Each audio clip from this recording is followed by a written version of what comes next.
إياك نعبد وإياك نستعين.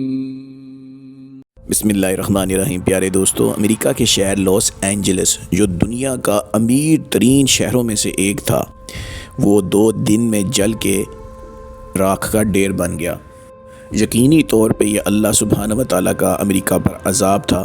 اور اس عذاب سے ہم سب مسلمانوں کے روحوں کو بہت زیادہ خوشی محسوس ہوئی، کیونکہ اللہ سبحانہ و تعالیٰ نے امریکہ کا غرور داغدار کر دیا ہے، اور اللہ نے یہ پیغام دیا ہے کہ دنیا کا سب سے بڑا باس صرف اللہ سبحانہ و تعالیٰ ہیں۔ بھی تو یہ ایک ٹریلر تھا، اور اللہ سبحانہ و تعالیٰ پورا امریکہ جلانے پہ قدرت رکھتے ہیں۔ جو آگ امریکہ نے فلسطین کے شہر غزہ پہ جلائی ہے، اس کا ابھی اللہ نے انصاف نہیں کیا، لیکن یہ اللہ کی طرف سے ایک وارننگ ہے، ایک ٹریلر ہے کہ شاید امریکہ عاجزی کرے اور غزہ کے مسلمانوں پر ظلم کرنا بند کر دے، اسرائیل کی حمایت کرنا بند کر دے، اور مظلوم اور معصوم بے بس ڈاکٹر عافیہ کو وہ رہا کر دے،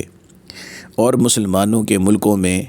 پاکستان میں، بنگلہ دیش میں، سعودیہ میں اپنی مداخلت بند کر دے۔ ہم اللہ سے دعا کرتے ہیں کہ امریکہ کو اپنی غلطی نظر آئے، وہ اللہ سے توبہ کرے،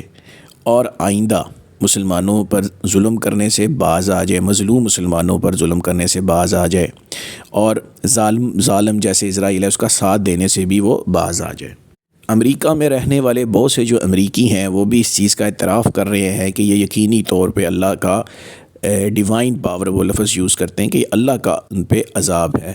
Israel burns Gaza for a year and a half with missiles funded by American taxpayers, only for God's punishment to strike the U.S. in just 2 days. For over a year and a half, Gaza has endured relentless bombing by missiles financed through the taxes paid by American citizens. This brutal assault has caused immense suffering for Gaza's residents and left its infrastructure in ruins, while the world remained largely silent. However, in just 2 days, divine retribution struck the United States. اور انہیں سوچنا چاہیے کہ انہوں نے غزہ میں جو ظلم ڈھایا ہے وہ اس سے توبہ کریں اور باز آ جائیں۔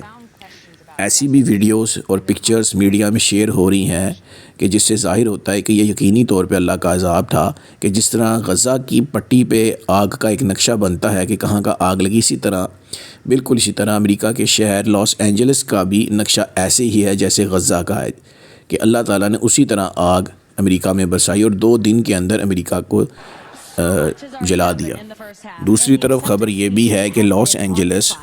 جیسے پہلے بتایا کہ بہت امیر لوگوں کا شہر تھا، وہاں پہ جو امیر ترین ہالی ووڈ ایکٹرز جو ہیں، فلموں میں جو کام کرتے ہیں، وہ وہاں ان کی رہائش تھی، وہ وہاں پہ رہتے تھے، اور وہاں پہ کوئی تقریب ہو رہی تھی جس میں جو فلمیں ٹاپ پہ آئی ہیں ان کو نمبرز دیے جا رہے تھے، ایوارڈز دیے جا رہے تھے، تو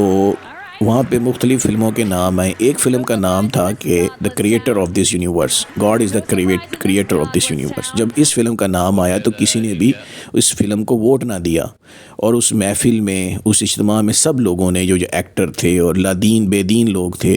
اللہ کے منکر لوگ تھے،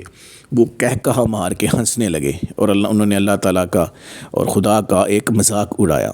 تو یہ بھی ایسی ویڈیو اس وقت گردش میں ہے، وہ آپ دیکھ سکتے ہیں سوشل میڈیا میں۔ تو یہ بھی اس چیز کا ایک رد عمل ہے، اللہ سبحانہ و تعالیٰ نے ان کو ان کے تکبر کی سزا ان کو دی۔ ہم مسلمان اللہ کا لاکھ لاکھ شکر ادا کرتے ہیں کہ اللہ نے ہمارا حساب برابر کر دیا اور امریکہ کو وارننگ دی۔ انشاءاللہ امریکہ اب اسرائیل کی پشت پناہی نہیں کرے گا، اس کے پیچھے اس کی سپورٹ سے باز آ جائے گا۔ جب امریکہ اسرائیل کی پشت پناہی سے ہٹ گیا تو یقینی طور پہ اسرائیل بہت کمزور ہو جائے گا مڈل ایسٹ میں، اور پھر وہ وقت بھی آئے گا جب احادیث پوری ہوں گی اور یہودی جو ہیں درختوں کے پیچھے چھپیں گے اور اپنی جان بچانے کی کوشش کریں گے، وہ سب کے سب جو ہیں وہ مارے جائیں گے جنہوں نے ظلم کیا، اور یہ پھر فلسطین دوبارہ سے مسلمانوں کو اللہ تعالیٰ اس پہ حکومت کرنے کی توفیق دے گا۔ یہ وقت بھی بہت قریب ہے، اور مسلمانوں کو یہ سوچنا چاہیے کہ امریکہ سے بڑی ذات اللہ کی بھی ہے۔ آج مسلمانوں نے اللہ سے امید لگائی، نمازیں پڑھیں، دعائیں کیں کہ اللہ تعالیٰ ان ظالموں کے ہاتھ روکو، تو اللہ نے ہماری دعائیں قبول کر لیں، اور جس دن مسلمان دین پہ چلنا شروع ہو گئے، اللہ کی شریعت پہ چلنا شروع ہو گئے، اللہ کے قانون کو اپنے ملکوں پہ نافذ کر دیا، نمازی بن گئے، تو اس وقت اللہ کی مدد کا اندازہ آپ لگائیں کتنی زیادہ مدد ہوگی، اور یہ ساری دنیا جو ہے چند دنوں کے اندر اسلام کے غلبے میں آ جائے گی۔ تو ہم مسلمانوں کو بھی چاہیے کہ اپنے رب کو راضی کریں، اللہ کے شریعت کو اپنائیں، اللہ کے دین کو اپنائیں، تاکہ اللہ ہم سے راضی ہو اور ہمیں دنیا میں اسلام نافذ کرنے کی توفیق عطا فرمائے، تاکہ اسلام کا غلبہ ہو اور وہی احادیث وہ جو